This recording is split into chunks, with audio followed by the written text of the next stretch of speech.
Hi guys, ayan, katapos na ng live natin. And then look at this, oh. Nagpagawa ako ng biko. Napakasarap, ang bango-bango. Ayan, oh. Ang dami. Napakabango, guys. Pinagawa ko to kasi birthday ng aming kasama dito, si Maricel Tamano, si Mase, yung isang agent namin sa Terminal 3. So, iwan ko ilang kilo yung inano nila. Baka 2 kilo. So, iyon, oh.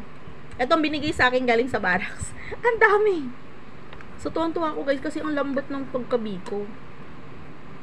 Ang dami pong ito, ganito, latik.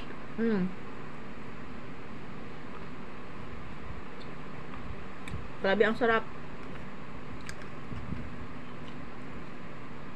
Nauubos ko yung latik na huhulog.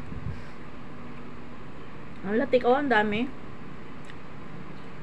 Apaka-creamy niya guys, hindi tipid sa gata.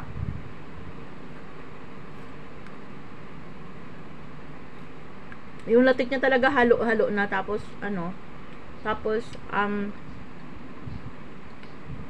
may halo pa siyang latik, tapos ang daming toppings na latik sa ibabaw. Ang sarap. Ang dami nito. Marami silang niluto. Siguro mga 2 kilo. Kain tayo guys.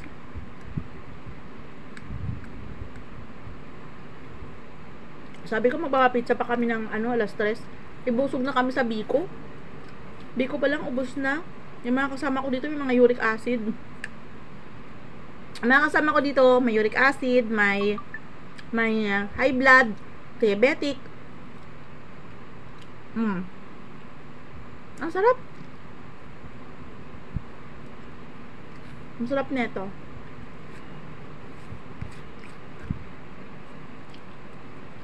Isa yun sa mga natikman ko na biko. Isa to sa mga natikman kong biko na masarap ang pagkagawa.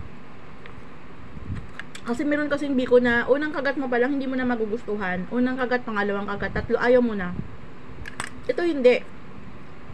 Papanay-panayin mo. Papanay-panayin mo to guys. Ayun, oh. Lalo na, madaming latik. Latik yan nakatap. Sarap. Diba, sabi ko sa inyo, hindi ko na tinatantanan eh. Pagka masarap guys, one thing na masarap dito, hindi kasi siya matamis. Meron kasing magsasawa ka dahil sa sobrang tamis. Ito hindi kasi siya matamis. Mabilis ako nagsasawa sa sobrang matamis. Ito hindi.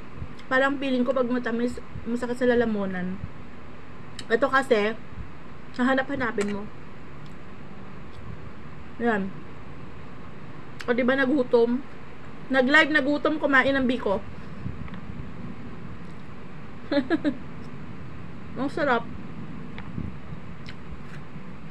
Ayan. So, ayun guys. Alam nyo na. Busog na tayo. Magkakapi ako. So, let's go! Tara na guys. Punta tayo sa Mook. Na tayo doon. Sumuporta na tayo kasi sa Mook.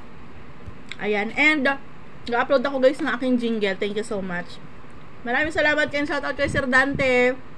Sa mga gusto magpagawa guys ng jingle. Ayan, kay Sir Dante Salvador. I-type nyo lang po. Dante Salvador sa kanyang Facebook. And, I know, Dante Salvador sa kanyang YouTube. And Dante Santa Maria Salvador ang kanyang Facebook. God bless you guys. I-ano nyo siya guys. I-subscribe nyo siya. Ang daming magagandang awitin na kanyang sariling obra. Wala pong copyright. Ipatugtog nyo po sa inyong mga live. Maraming thank you po.